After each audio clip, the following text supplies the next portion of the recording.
The final few minutes before you try to comfort your dog can shape the next few weeks of your dog's trust.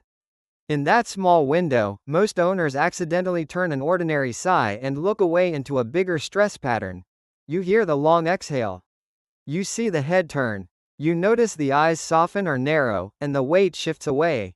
You think you are giving space or being kind, but your dog may be signaling overload or uncertainty. The golden rule of reading canine signals is this: clusters beat single cues. So you pair the sigh and look away with ears, mouth tension, tail carriage, and body angle. Veterinary behaviorists often describe these as displacement behaviors and calming signals that show conflict or stress. You can picture two homes. You lean in and pet through the signal, and your dog learns that subtle warnings do not work. You pause, change the environment, and your dog recovers faster. Tonight, you run a micro checklist. You note the context, the distance to the trigger, and what happened right before the sigh. You now have a baseline, so you stop guessing and start matching patterns. You look for two hidden feelings that often ride inside that sigh. Hidden feeling 1 is overwhelm. You add noise, touch, eye contact, or proximity, and your dog's arousal climbs. Hidden feeling 2 is conflict. Your dog wants the treat or attention, but your dog also wants distance from the situation. Seconds before you reach in, your dog must decide whether to approach or protect space. You think you are comforting, but your dog does not understand comfort as a speech. Your dog understands pressure. The sigh can be a pressure release, a self-regulation move when the nervous system is trying to come back down.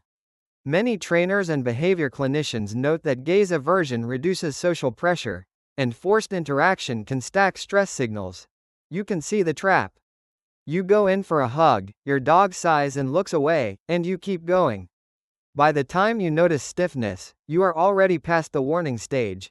To fix overwhelm and conflict tonight, you run a pressure off protocol. You stop reaching, you turn your body sideways. You soften your gaze and let your dog choose approach. You can hack this system by lowering your voice, slowing your movements, and offering a predictable option like a mat or bed. You do not reward the sigh itself. You reward calm re-engagement when your dog offers it. You just handled overwhelm and conflict, which are mostly about the environment. Now you shift to the body, because the body can fake an attitude perfectly.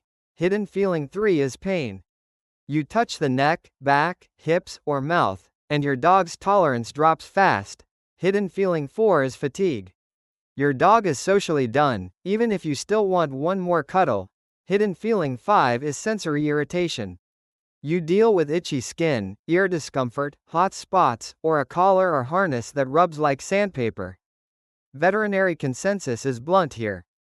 Behavior changes can be early indicators of pain, and subtle avoidance often shows up before obvious limping. You hear a sigh when you pet near the shoulder, then you see the look away and a lip lick.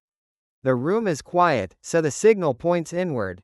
You think you are being persistent, but your dog does not interpret persistence as love. The dog's nervous system interprets it as unavoidable contact. You can picture the consequence reversal. You label it stubbornness and increase handling, and your dog learns that sighing does not work. By the time you get a snap, you have already trained your dog to skip the polite signals. Tonight, you use a 2-lane plan. You make immediate comfort adjustments. You stop touching the sensitive area. You switch to gentle chest strokes only if invited. You check gear fit, and you offer a cooler or softer resting spot. Then you run a pain suspicion checklist that triggers a vet call. New avoidance, yelps, stiffness after rest, appetite changes, head shaking, or sudden grooming sensitivity.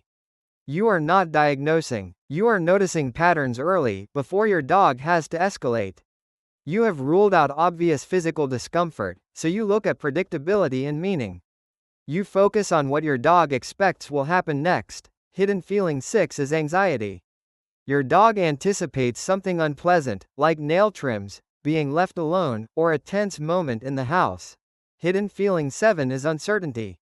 Your dog cannot predict what your approach means, especially with direct eye contact, looming posture, or inconsistent rules.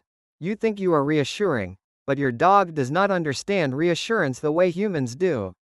Your dog understands patterns and outcomes, and your dog relaxes when the pattern stays stable. Behavior science leans on reinforcement history for a reason. Predictability reduces stress, and calm, consistent cues outperform emotional pleading. You can picture yourself hovering, repeating cues, and petting rapidly. Your dog sighs and looks away because the social pressure rises.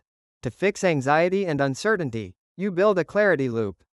You give one simple cue. You pause for 1 second, then you either reward a calm choice or you remove pressure and reset.